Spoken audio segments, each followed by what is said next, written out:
ወገኖች በያላችሁበት የጌታ ጸጋና ሰላም ለእናንተ ይሁን። እንዴት አላችሁ? እኔ በጣም ደህና ነኝ። ክብር ለጌታ ይሁን። ሁሉ መልካም ነው ወይ?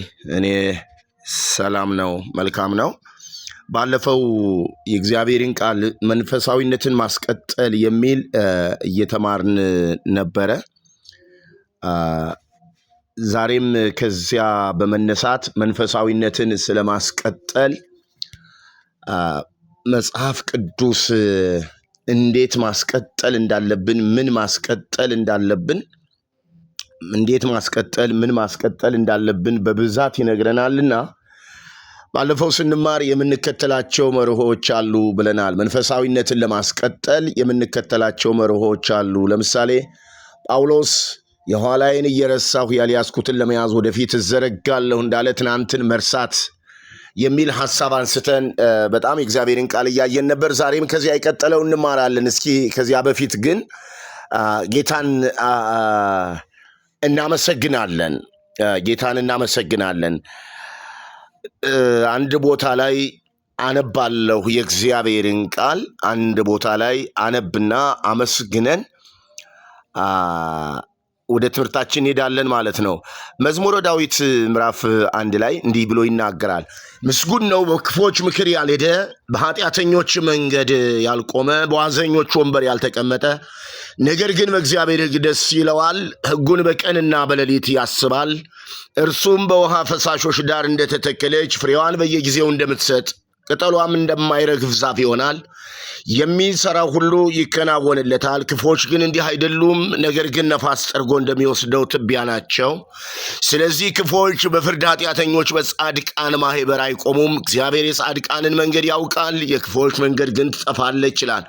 መንፈስ ቅዱስ በጌታ በኢየሱስ ክርስቶስ ስም እጅግ አድርገን እናመሰግንሃለን።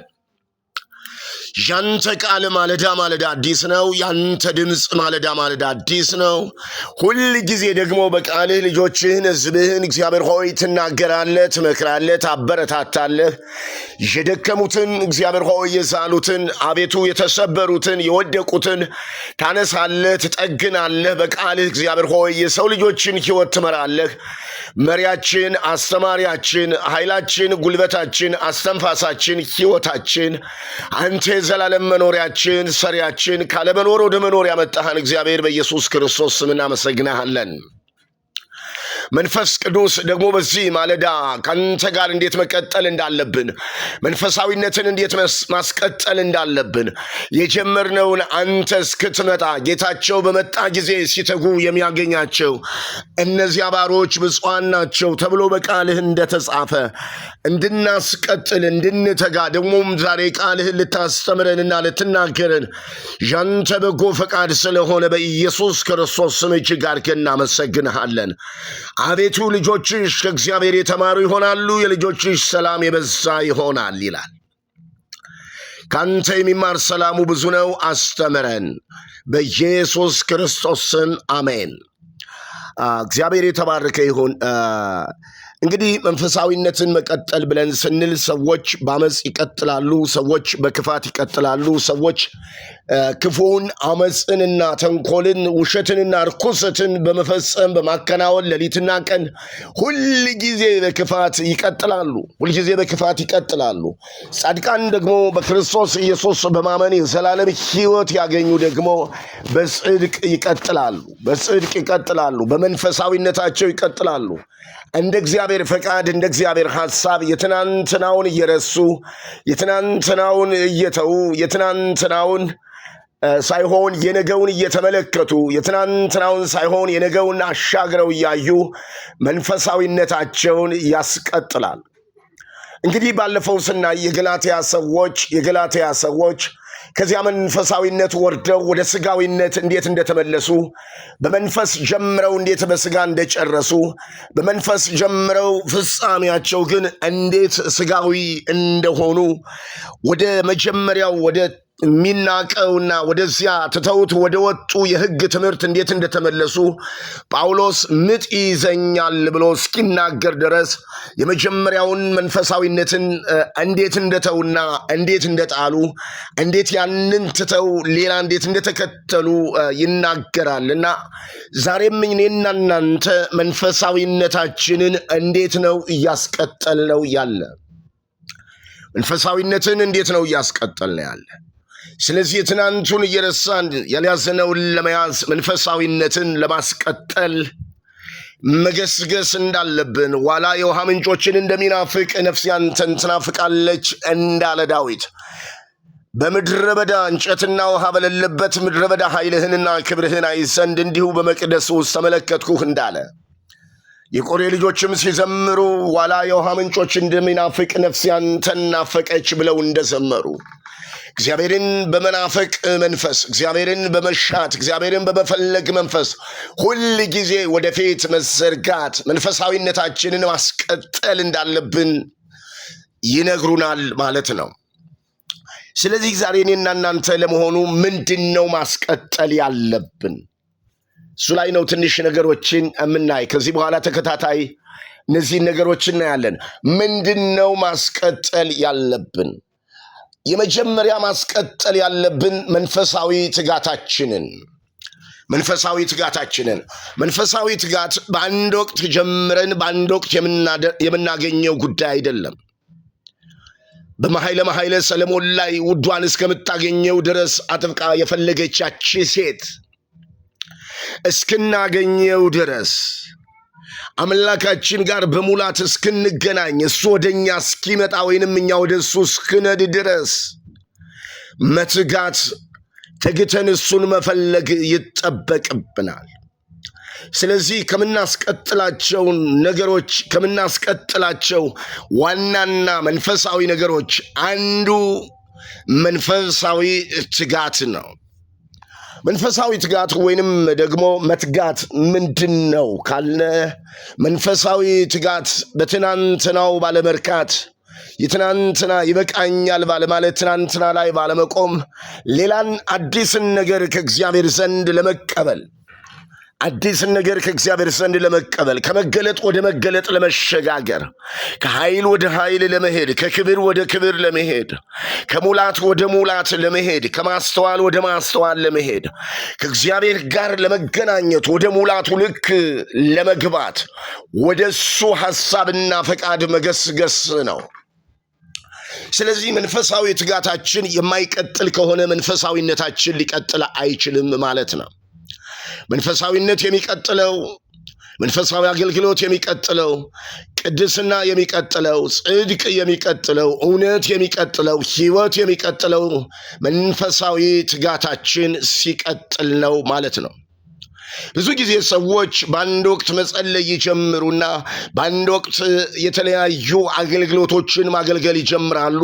በአንድ ወቅት መጾም፣ በአንድ ወቅት መጸለይ፣ በአንድ ወቅት የሆነ መልካም ነገር ማድረግ፣ እግዚአብሔርን ፊት መፈለግ፣ መዘመር ይጀምሩና ከተወሰነ ጊዜ በኋላ ደግሞ ያንን የመጀመሪያውን ትጋታቸውን አቁመውት እንመለከታለን። ሁለተኛ ጴጥሮስ ምዕራፍ 1:5-11 ሐዋርያው ጴጥሮስ የሚለው ነገር አለ። ይህን ቃል አነበዋለሁ። ሐዋርያው ጴጥሮስ የሚናገረው ነገር አለ። ምንድን ነው የሚለው? ይህን ቃል ላንብበው እስኪ። ሁላችሁ ድምፄን የምትሰሙ ወገኖች አውጥታችሁ ብታነቡት ደስ ይለኛል። እንዲህ ብሎ ይናገራል።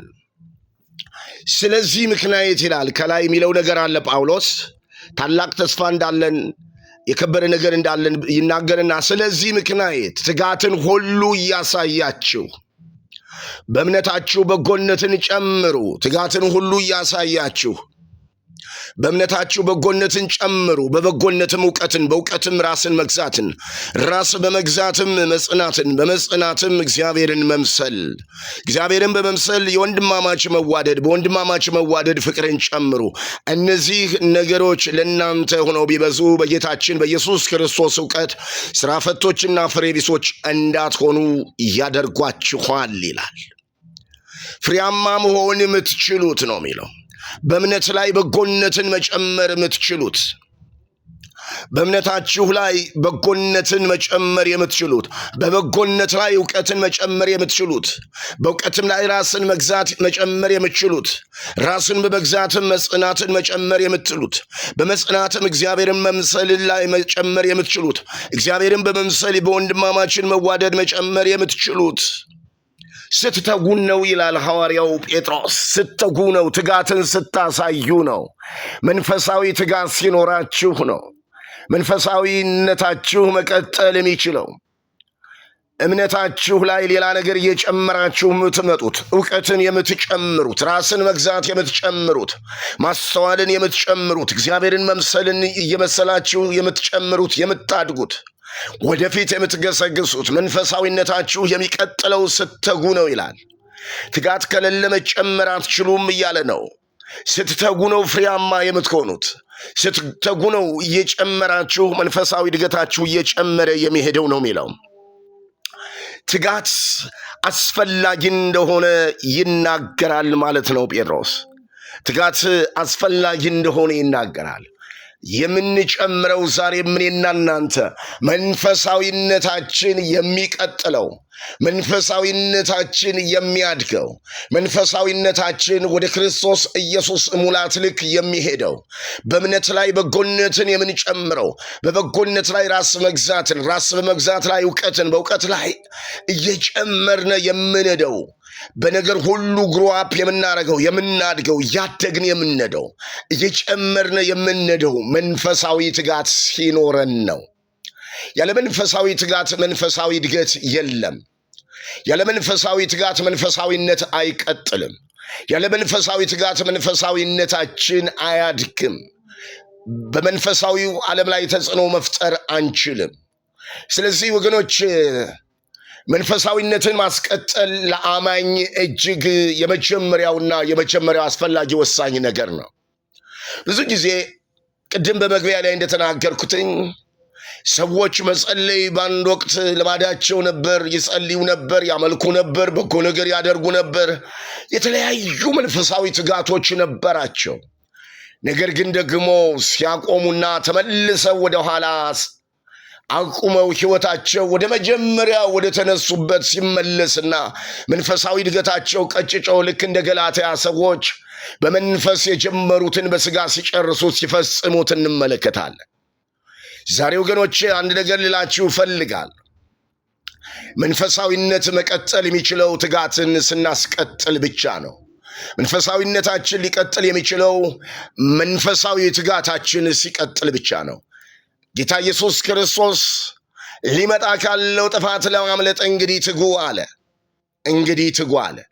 ወገኖቼ ትጋታችን ሊቀጥል ይገባል። ትጋታችንን ልናስቀጥለው ይገባል።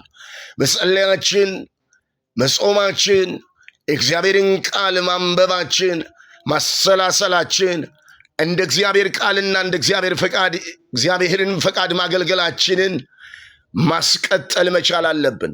ለመልካም ሥራ መትጋት፣ ለጽድቅ መትጋት፣ መልካሙን ነገር ለማድረግ መትጋት አለብን።